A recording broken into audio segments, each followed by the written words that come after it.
नमस्कार, मैं हूं संजय शर्मा। आप देख रहे हैं 4PM बिहार।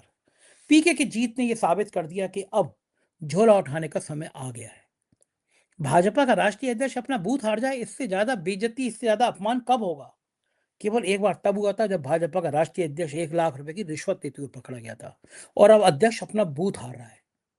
दैनिक भास्कर के राजनीतिक संपादक केपी मलिक से मैंने पूछा कि इन जैन जी का गुस्सा कहां जाकर रुकेगा। रोचक बातचीत है, सुनिएगा, आपको अच्छी लगेगी। 4PM न्यूज नेटवर्क में बहुत बहुत स्वागत है केपी मलिक साहब, आपका हार्दिक अभिनंदन। बहुत बहुत धन्यवाद संजय जी। आज आपकी जो है जैकेट बहुत अच्छी लग रही है। नीचे तो आपने शायद टी शर्ट गर्म वाली पहन रखी है, जबरदस्त माहौल है। लेकिन आज आपने एक चीज मिस कर दी है, आप भारत में नहीं है और भारत में बहुत बड़ी क्रांति हो गई है। उसी की बात हमारे कर जो रहा हूँ, राष्ट्रीय उसी की मैं जी जी लौट के आया, सिडनी में लौट के आया, और 1 घंटा बैठ हाँ के मैंने वही सब स्टडी कर रहा था दिन भर में क्या क्या हुआ। बिहार में अभिषेक से मैंने बात करी क्या हुआ, लेकिन एक बात समझ में नहीं आई केपी मलिक साहब। बड़ी संख्या में भक्त जो हैं वो कह रहे थे ये तो तिलचट्टे हैं, कॉकरोच हैं, हिट मारेंगे मर जाएंगे। ये जैन जी हैं, इन्हें कुछ आता जाता नहीं है, गालियां देते रहते हैं। बकौल परम आदरणीय सांसद जी, जिन्हें पता चला था कि 2014 में भारत आजाद हुआ था, उन कंगना रनौत जी का कहना था कि ये तो नशेड़ी हैं, अब बिगड़ी हुई लड़कियां हैं, कुछ नहीं कर सकती। लेकिन जब जैन जी उठे तो पूरी कपकपी चढ़ गई सरकार की। हमारे गृह मंत्री जी का हालत ये हो गई कि वो संसद छोड़ के भाग खड़े हुए हैं, मतलब दिखाई नहीं दिए थे 2-3 दिन तक। तो कहाँ है वो? नौजवानों में गुस्सा आया, संघ ने कहा भाई साहब थोड़ा पीछे आ जाओ वरना मामला बिगड़ जाएगा। लेकिन तब भी हल्के में ले रहे थे। हमारे विश्व गुरु जी इंस्टाग्राम पे आके कह रहे थे कि मैंने माफ कर दिया।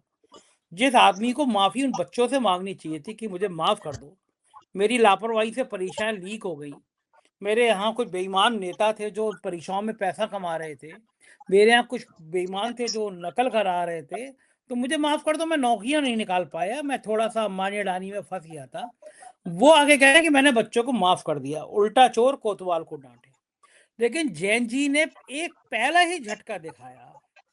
भारतीय जनता पार्टी के राष्ट्रीय अध्यक्ष, जिसको अलमारी से झाड़ के लाए थे, उसको झाड़ पोछ के उसकी इज्जत को नीलाम कर दिया जैन जी ने। अपने निर्वाचन क्षेत्र में लोग तो कह रहे हैं अपने बूथ तक हार गए। लेकिन जो इंसान उत्तर प्रदेश में आके बड़ी बड़ी डींगे हाँक रहा था, वो भारतीय जनता पार्टी का राष्ट्रीय अध्यक्ष अपना बूथ नहीं जिता पाया, तो बाकी देश में अब क्या सीन बनेगा, इसकी बात। मध्य प्रदेश के घोटालों की कहानी सामने आती रही और दतिया में बीजेपी साफ हो गई, कांग्रेस चुनाव जीत गई। अब लोग कह रहे हैं कि भैया ज्ञानेश कुमार ने यहाँ पे अपनी ज्ञान की गंगा इसलिए नहीं भाई कि छोटे छोटे चुनाव विपक्ष को जीत जाने देते हैं। हम जब राज्यों में बंगाल वंगाल में तोड़फोड़ करनी होगी तो ज्ञानेश कुमार भाएंगे। लेकिन एक बात तो सही है कि इतना आसान नहीं था। जैन जी का गुस्सा था, ज्ञानेश कुमार को भी नींदें तो नहीं आती हैं। जब गृह मंत्री भाग खड़े हुए तो ज्ञानेश कुमार की तो औकात नहीं है कुछ भी। नौजवान अब क्या कर बैठेंगे, कितने गुस्से में, कह नहीं सकते। लेकिन भारतीय जनता पार्टी के गाल पर जो ये करारा तमाचा पड़ा है, ये जो पीके की जीत है, बहुत दिनों तक नितिन नवीन गाल फैलाएंगे। और पीके एलानिया कह के आए हैं कि जब कोई गुंडा मुख्यमंत्री बनाओगे तो हश्र यही होगा। वो बिहार के मुख्यमंत्री के 10वीं पास ज्ञान को लेकर, उनके झूठे एफिडेविट को लेकर, उनके आपराधिक मामलों को लेकर बहुत बड़ी कहानियां बता चुके हैं। क्या लग रहा है नौजवानों को गुस्सा अब ये कहाँ रुकेगा मुकाम पे? क्या वाकई में अब दिन बुरे हो गए? क्या गृह मंत्री को इस्तीफा देना ही पड़ेगा, या कुछ और खिचड़ी पकाएंगे, कुछ और इंस्टाग्राम पे नाटक करेंगे विश्व गुरु? कैसे मैनेज होगा, मेरी तो समझ में नहीं आ रहा। क्या केपी मलिक साहब आप बताइए, आप ज्यादा अनुभवी हैं, आप 20 साल से आप पार्लियामेंट के हर सत्र को देखते रहे हैं, आपने कई प्रधानमंत्रियों को करीब से देखा है। मैं तो दूर बैठा रहता हूँ, लखनऊ में और बम्बई में और अब तो सिडनी में, तो मुझे अंदाजा नहीं है। जरा ज्ञान को आप समझाइए हमारे दर्शकों को कि खेल क्या है। संजय जी, पहले तो दर्शकों को बहुत बहुत नमस्कार, बहुत बहुत धन्यवाद। उनका बहुत अच्छे अच्छे कमेंट आते हैं। और संजय जी, एक चीज देखने को मिलती है, हमने ये देखा है, मैंने आज बहुत सारे कमेंट अपने प्रोग्राम के पढ़े, मुझे लग रहा है 99.99 पॉजिटिव कमेंट आते हैं। एक आध कोई भक्त गलती से घुस गया तो वो कुछ डाल देता है।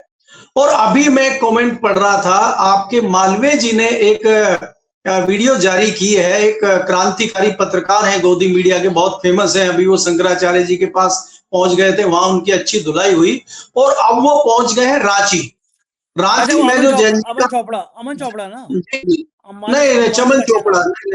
चोपड़ा नहीं, चमन थोपड़ा। हम नाम नहीं लेते किसी का, वो केस कर देते हैं फिर नाम से। वो चमन चोपड़ा है। चमन चोपड़ा, तो भाई वो साहब, अंबानी। मैं आपको ये कह रहा हूं कि वहां वो गए और वहां जाके वो बता रहे हैं, जो वहां पे खाने पीने का इंतजाम कर रहे हैं, वो कह रहे हैं देखिए मंदिरों से खाना आ रहा है। उन्होंने कहा भैया मंदिरों से नहीं आ रहा, हम तो अपने घरों से लाए इकट्ठा करके। तो उसको मंदिरों से बता रहे हैं। दूसरा ये कह रहे हैं कि देखिए यहाँ कितना शांतिपूर्वक चल रहा है। अब ये इनको कई बार इतनी अकल नहीं आ रही है कि भैया वहां शांतिपूर्वक अगर पूर्वक चल रहा है तो सरकार सहयोग कर रही है ना, जेएनजीओ पर लाठीचार्ज नहीं कर रही। वो जेएनजी के मारने के लिए किलो में उन्होंने कील लगाई है लाठी में। तो ये आप ये देखिए ऐसी जगह रिपोर्टिंग करने पहुंच गए हैं। ये जनाब जंतर मंतर पे नहीं आ पाए जो इनके घर के बाजू में है, और ये वहां पहुंच गए। खैर, मैं ये कह रहा हूं, जो जैन जी की बात आपने की है संजय जी, एक तो इस सीट पे हैरानी की बात ये है कि इस सीट पे, ये शहरी सीट है भारतीय जनता पार्टी की। 30-35 सालों से इस पे भाजपा का कब्जा है। पहले नितिन नवीन जी के फादर यहां से 2-3 बार विधायक रहे और लगभग 5 बार से खुद विधायक है। इतनी मजबूत सीट जिसपे कोई भी टक्कर, आप सोचिए लालू यादव और नीतीश कुमार कच्चा खा गए और पी के कब्जा करके बैठ गए उस पर, और राष्ट्रीय अध्यक्ष थे जनाब, और वहीं लगे पड़े हैं, और इनके घर के आसपास भी इनको वोट नहीं मिले। और इसमें हैरानी की बात यह है संजय जी के इस सीट पे बड़ी तादाद में युवाओं के वोट हैं, जैन जी के वोट हैं, 25 साल तक के बच्चों के अत्यधिक वोट इस सीट पे हैं। तब ये हाल हुआ है भारतीय जनता पार्टी का राष्ट्रीय अध्यक्ष की सीट पे।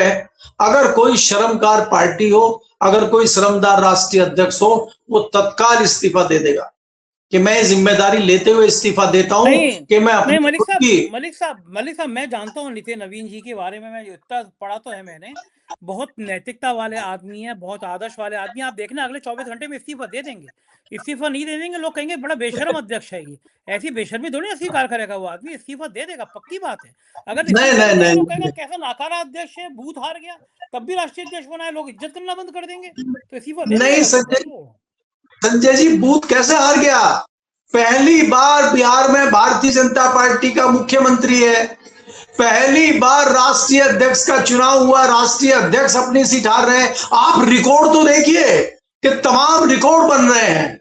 आप ये देखिए कि भारतीय जनता पार्टी जो सुशासन का नारा छेड़ रही है, जो कह रही है कि सम्राट चौधरी आगे हैं, वो सम्राट है बिहार के, और वो सम्राट अपनी एक सीट नहीं बचा पा रहे हैं भारतीय जनता पार्टी की, तो कितने काबिल होंगे आप समझ लीजिए। जितने पत्रकारों से मेरी बात हुई है संजय जी पिछले 2 दिनों में, सबका ये कहना है कि बिहार की जनता अपने आप को ठगा हुआ महसूस कर रही है। और उनका ये कहना है कि भाई हमने तो नीतीश कुमार के नाम पे वोट दिया था, हमने तो नीतीश कुमार को मुख्यमंत्री बनाने के लिए वोट दिया था, ये कौन सम्राट आ गया, कहां है नीतीश कुमार? तो जो भी चुनाव आएगा उसमें भारतीय जनता पार्टी को सबक सिखाने का काम होगा। लेकिन यहां पे मुझे थोड़ा सा संजय जी इसमें एक चीज लग रही है, भारतीय जनता पार्टी का तो जो होना है वो तो होगा ही, और पीके ने जो आगाज किया है उनको बधाई और शुभकामनाएं भी है। लेकिन सबसे बड़ा नुकसान तेजस्वी यादव को लग रहा है। तेजस्वी यादव जिस प्रकार से मुख्य विपक्षी दल के नेता होने चाहिए थे, उनको तमाम तथ्यों को रखना चाहिए था, अब वो काम उनसे अच्छे तरीके से करने का मौका वो पीके को मिलेगा। पीके पढ़े लिखे आदमी हैं, तथ्यों के साथ चलते हैं, आंकड़ों पे बात करते हैं। तो वहां पे जो सम्राट चौधरी की पार्टी होगी, सम्राट चौधरी के मंत्री होंगे, उनको रोज जो है पार्लियामेंट में खिंचाई करने का काम पीके करेंगे, जो तेजस्वी यादव को करना था। तो ये मुझे लगता है कि आरजेडी को एक बड़ा झटका बिहार में है। लेकिन कितने दिन है, क्या है, अभी क्या होगा आने वाले महीनों में, वो हम देखेंगे।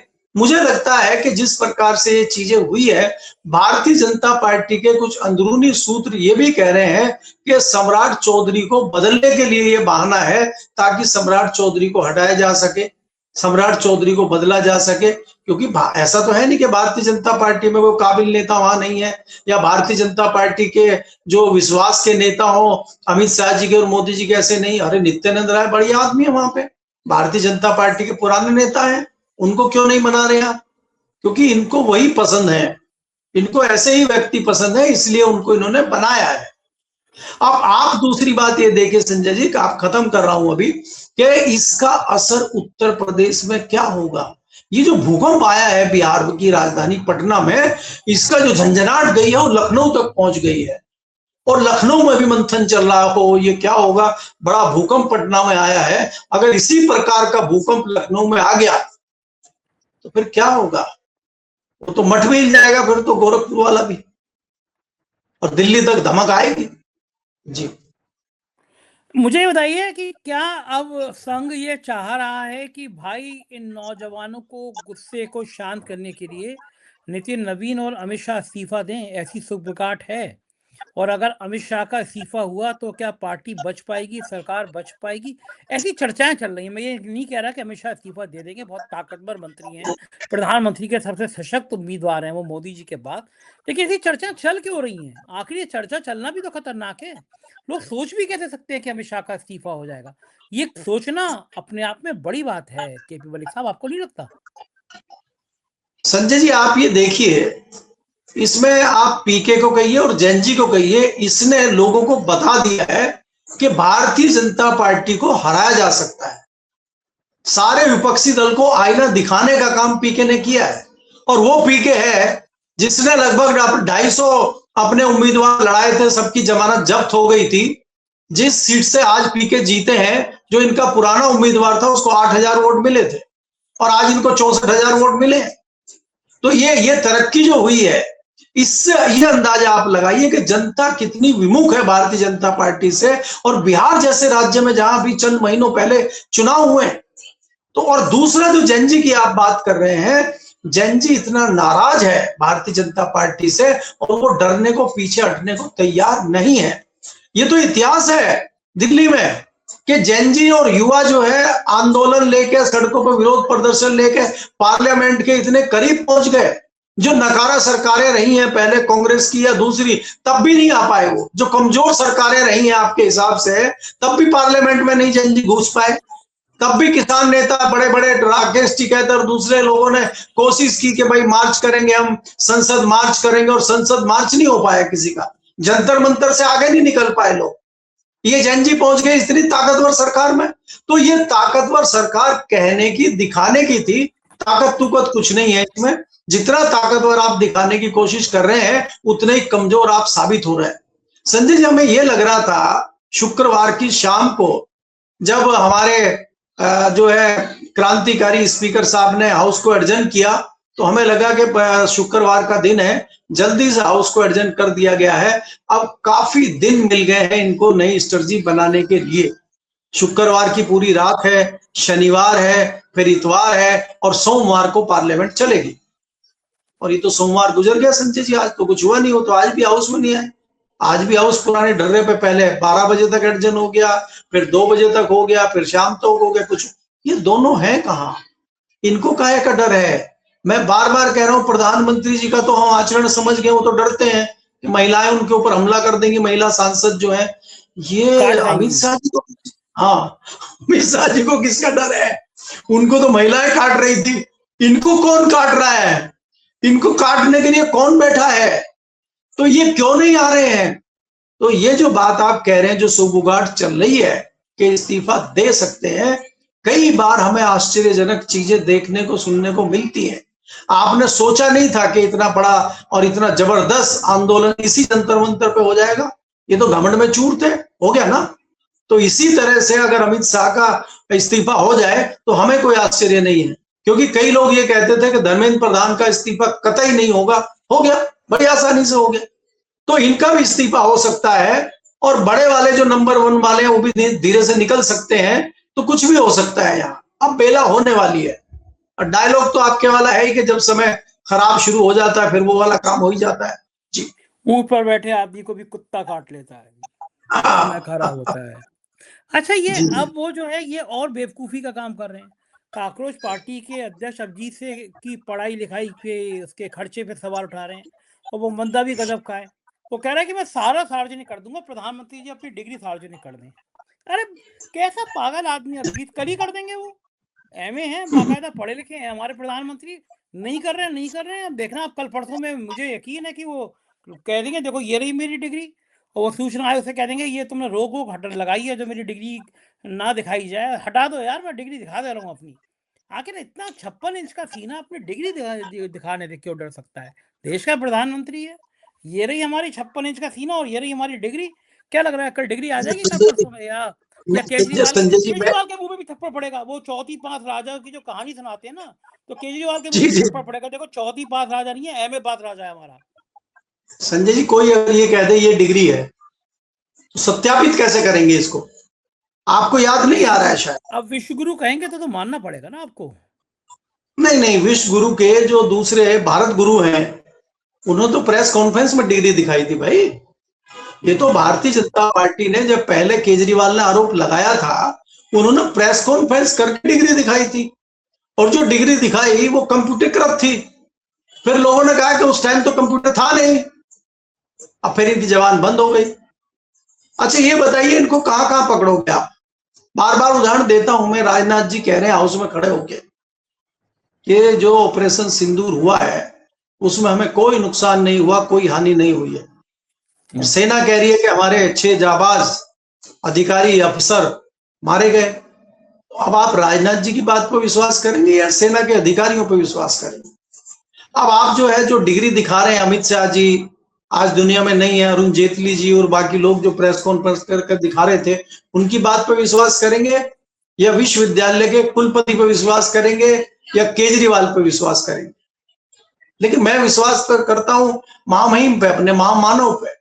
केजरीवाल तो झूठ बोलता है, और हो सकता है भाई लालच में या डर में कुलपति भी झूठ बोल दे, तो वो डिग्री की आज तक सत्यता साबित नहीं हुई है।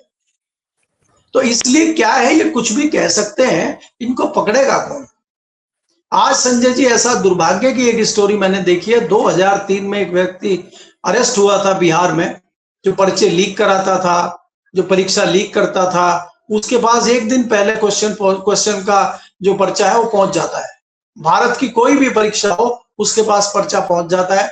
पहले उसको रामविलास पासवान जी ने बिहार से चुनाव लड़ाया, फिर उसको भारतीय जनता पार्टी ने चुनाव लड़ाया, अभी पासवान के लड़के जो हैं अब उन्होंने उनको चुनाव लड़ाया। 100 करोड़ से कम नहीं देते हैं, चुनाव लड़ रहे हैं, खुलेआम घूम रहे हैं, कोई नहीं बिगाड़ पा रहा उनका कुछ। तो जब ऐसे लोगों का बोलबाला होगा, जब झूठ का बोलबाला होगा, तो क्या बिगड़ेगा? लेकिन अब ये सारी चीजें देखकर त्रस्त हो चुका है युवा, और आने वाला समय युवाओं का है संजय जी। अब आप ये सोच के चलिए कि बिहार में तो जो होना था हो गया, झारखंड में जो होना है वो होगा, ये लखनऊ का यूपी का क्या होगा संजय जी? ये तो राम मंदिर वाला जो मामला था, आज आपको संपत पता है कई चैनलों पर डिबेट हुई, मुझे भी एक चैनल में बुलाया गया, मैं बड़ी मुश्किल से गया। और वहां नैरेटिव क्या चल रहा है कि राम गोपाल जी से आज बाइट ली गई पार्लियामेंट में। जो वहां पे तथाकथित गोदी मीडिया के पत्रकार हैं, वो माइक अड़ा देते हैं, सीधा अपना सवाल पूछते हैं, वो उनके वाला नहीं पूछते। वो कहते हैं कि सर ये बताइए जो जो सनातन का अपमान इन्होंने किया पप्पू यादव ने, इस पे आपका क्या कहना? तो उन्होंने कहा भाई ये पप्पू यादव ने जो है थोड़ा सा गलत किया, इनको इस तरह की वेशभूषा नहीं करनी चाहिए थी। उन्होंने थोड़ा बैलेंसिंग जवाब दे दिया। तो नैरेटिव बन गया कि शाम को जो है बहस इसी मुद्दे पर होनी है कि पार्टी टूटने जा रही है। राम गोपाल कुछ और कह रहे हैं, अखिलेश कुछ और कह रहे हैं, शिवपाल कुछ और कह रहे हैं। तो क्या समाजवादी पार्टी टूटने जा रही है? इस पर चैनलों में बहस हो गई, हमारा भी नंबर एक जगह आ गया। और वो एंकर बार बार हमें घेर के लाए इसमें। हमने कहा भैया ऐसा है, पार्टी कल टूटती आज टूट जाए, लेकिन ये बताइए कि जो नियत थी पप्पू यादव की वो तो बहुत बढ़िया थी। वो विरोध प्रदर्शन करना चाह रहे थे, राम मंदिर में चोरी हुई है, उन्होंने जो है वेशभूषा गलत धारण कर ली, हम भी मान लेते हैं। और इस पे उनको जो है मैं तो कह रहा हूं माफी भी मांग लेनी चाहिए कि मैंने गलत वेशभूषा पहन ली है, लेकिन मेरी नियत गलत नहीं है, मेरा विरोध गलत नहीं है। सांसद होने के नाते विरोध प्रदर्शन करना मेरा अधिकार। मलिक साहब एक जी एक मिनट, एक बार मेरी बात बताइए। एक एक अपने आप को संत कहता है। मैं किसी विकलांग पर टिप्पणी नहीं करता, ईश्वर की दी हुई चीज होती है। किसी व्यक्ति की आंखें नहीं है, तो मैं बहुत बहुत हुनरमंद लोगों को जानता हूँ जिनकी आंखें नहीं है, लेकिन ईश्वर ने उनको और ताकत दी और विनम्र बनाया है। तो मैं किसी व्यक्ति की विकलांगता पर टिप्पणी नहीं कर रहा, लेकिन वो व्यक्ति भी गेरुआ वस्त्र पहनता है, और इतना घिनौना आदमी मैंने अपनी जिंदगी में नहीं देखा।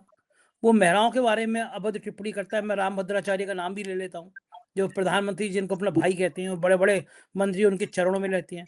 वो किसी की जीभ काटने की बात करता है, किसी की गला काटने की बात करता है, किसी समुदाय को गाली देता है। इतना घिनौना आदमी जो किसी की जीभ काटने की बात करे, जो किसी को गाली दे, जो किसी समुदाय पे हिंसा की बात करे, वो गेरुआ वस्त्र का अपमान नहीं कर रहा, वो ज्यादा गेरुआ वस्त्र का अपमान कर रहा है। एक हमारे चिन्मयानंद जी थे, गेरुआ वस्त्र पहनते थे, वो कैमरे में मालिश करते हुए लड़की देखी। एक 70 साल का 80 साल का आदमी किसी लड़की के संग संबंध बनाए, मुझे कोई आपत्ति नहीं है, दो व्यस्त एडल्ट लोगों का है, मैं उतनी छोटी सोच का आदमी नहीं हूँ। 80 साल का लड़का और 25 साल की लड़की, मैं बिल्कुल नहीं बोला नहीं मानूंगा, दोनों की अपनी सहमति है। लेकिन गेरुआ वस्त्र पहना हुआ व्यक्ति अगर ये काम कर रहा है तो मुझे आपत्ति इसलिए है क्योंकि हम उनके पैर मतलब समाज के बहुत, मैं तो नहीं छूता ऐसे पाखंडियों के पैर, लेकिन समाज के बहुत बड़े लोग ऐसे पाखंडियों के पैर इसलिए छूते हैं, वो गेरुआ वस्त्र के हैं। एक गेरुआ वस्त्र पहने हुए कैलाशानंद है, जमीनों के कब्जे में जिनका नाम है, जो ये सो कॉल्ड बहुत बढ़िया सांसद हैं, जो ये वहां पे टिप्पणी कर रही हैं। खुद एक टाइम में कहती थी मैं ड्रग्स से नशे में रहती थी, मेरा कई लोगों ने बड़ा शोषण कर लिया। वो कैलाशानंद उनको लेके, कंगना रनौत को लेके हवाई जहाज हेलीकॉप्टर में घूम रहे हैं। अब उनके पैर छुए हैं, जो कुंभ के मेले में अमित शाह के ऊपर जल चढ़ा रहे हैं, लोग उनके ऊपर पैर छूते हैं, वो अमित शाह और अंबानी के पैर छू रहे हैं। ऐसे लोगों का करें, ये अपमान कर रहे हैं। पप्पू यादव ने चंदा चोरी को प्रतीक बताया, सही किया पप्पू यादव ने, बताया कि ये गेरुआ पहने हुए कितने बेईमान है, भ्रष्ट हैं, जो भगवान राम का नहीं वो हमारे किस काम का, वो किसी काम का नहीं। चंपत राय अभी तक अयोध्या में है, ये हिंदू समाज के लिए कलंक की बात है कि वो व्यक्ति अयोध्या में है। ये हिंदू समाज के लिए कलंक की बात है कि अभी तक नृपेंद्र मिश्रा पे FIR नहीं हुई, चंदा चोर गिरफ्तार नहीं हुए, असली मुजरिम गिरफ्तार नहीं हुए, भगवान राम के मंदिर की जमीन खरीदने के बेईमान गिरफ्तार नहीं हुए, मंदिर की छत पहली बारिश में लीक हो गई वो गिरफ्तार नहीं हुए। ये ज्यादा बड़े अपमान की बात है हिंदू समाज के लिए, ज्यादा बड़े घमंड की और अपमान की बात नहीं है, ये ज्यादा शर्मनाक बात है। पप्पू यादव ने सही किया, बताया कि ये गेरुआ वस्त्र यानी वो लोग कितने भ्रष्ट हो सकते हैं। कुछ हमारे मन में गेरुए के प्रति सम्मान है, लेकिन ऐसे काले पुते हुए लोग जो गेरुए पहन के हिस्सा की बात करते हैं, जो गेरुआ वस्त्र पहन के समुदाय को गाली देते हैं, भगवान जो गेरुआ वस्त्र पहनता है वो तो लोभ मोह माया इन सबसे ऊपर उठ जाता है, जीवन मरण मृत्यु के मरण से ऊपर उठ जाता है। ये बदमाश गेरुआ वस्त्र पहन के हथियार लेके चलते हैं, नशा करते हैं, महिलाओं के प्रति अभद्र सोच रखते हैं। ये गेरुआ वस्त्र किस काम के मलिक साहब? संजय जी मैं वही संजय जी मैं वही कह रहा हूँ कि एक गेरुए वस्त्र वाले ने ये भी कहा है कि जो पप्पू यादव का सिल लाएगा मैं उसको 51 लाख रुपए दूंगा। तो मैं तो ये भी कह रहा हूँ कि उसके पास 51 लाख रुपए कहाँ से आए? तुम तो भाई साधु संत, तुम तो कहते हो मैं सन्यासी हूँ, तुम्हें तो भिक्षा मांग के जो है खाना चाहिए और तुम्हें तो बिल्कुल साधारण तरीके, तुम्हारे पास 51 लाख कहाँ से आए? दूसरी चीज क्या है, अगर आप इतने मुखर होकर बोल रहे हैं तो मैं उसी बात पे आ रहा हूं कि अगर आप इतने मुखर हैं तो राम मंदिर की चोरी पे क्यों मुंह में दही जमी हुई है आपके? बात मैं वही कह रहा हूं कि जो आज इनके सनातन का अपमान हो रहा है, जितने साधु संतों को दिक्कत हो रही है, जिनका आपने भी नाम लिया, ये तब से क्यों नहीं बोल रहे? महीने भर से ज्यादा हो गया राम मंदिर में चोरी हुए, न प्रधानमंत्री बोल रहे हैं, न गृह मंत्री बोल रहे हैं, न मोहन भागवत जी बोल रहे हैं, न योगी जी बोल रहे हैं।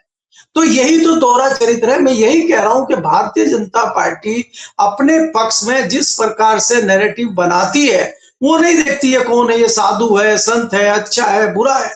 भारतीय जनता पार्टी ने आज तक शंकराचार्य से माफी मांगी है क्या? वो तो फर्जी भाग गया साधु जिसने FIR की थी, वो तो गायब हो गया, लेकिन उस पर FIR नहीं हुई आज तक। और आज तक जो है किसी सरकार के अधिकारी ने या किसी मंत्री ने माफी नहीं मांगी है शंकराचार्य से। तो ये तो इनका दोहरा चरित्र है।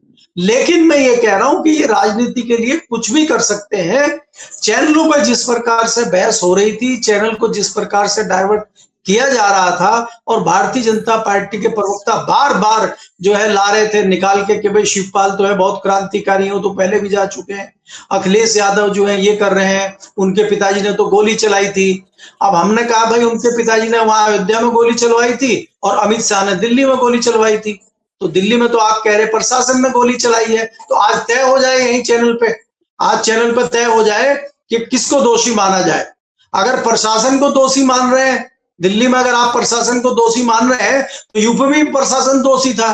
तो प्रशासन का मुखिया कौन था? वो तो ट्रस्ट का जो है अभी अध्यक्ष बना हुआ है, चौधरी बना हुआ है, और वही कह रहा है डकैती। आज तक नृपेंद्र मिश्रा के अलावा किसी भी व्यक्ति ने यह बयान नहीं दिया कि राम यहाँ तो चढ़ावा चोरी बोल रहे हैं। और कुछ पत्रकार हम जैसे तो बेचारे डर के तथाकथित चढ़ावा चोरी बोल रहे हैं, और वो कह रहे नहीं नहीं ये चोरी वोरी नहीं है, डकैती है, ये डाका है राम मंदिर पे।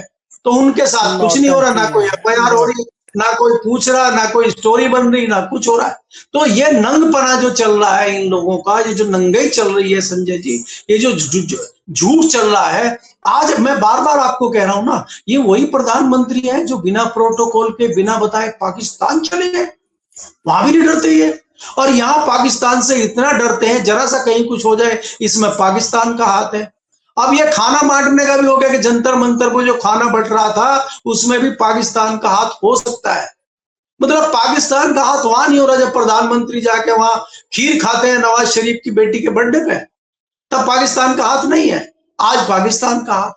तो ये नैरेटिव जिस प्रकार से करते हैं। मेरे एक मित्र का फोन आया कि लाहौर में एक अधिवेशन हो रहा है और वहां पे आपको आमंत्रित करने की बात, वो बहुत बौद्धिक किस्म का अधिवेशन हो रहा है, इंटेलेक्चुअल किस्म का, और उसमें वहां पे आपको लेक्चर के लिए बुलाना चाहते हैं वो लोग।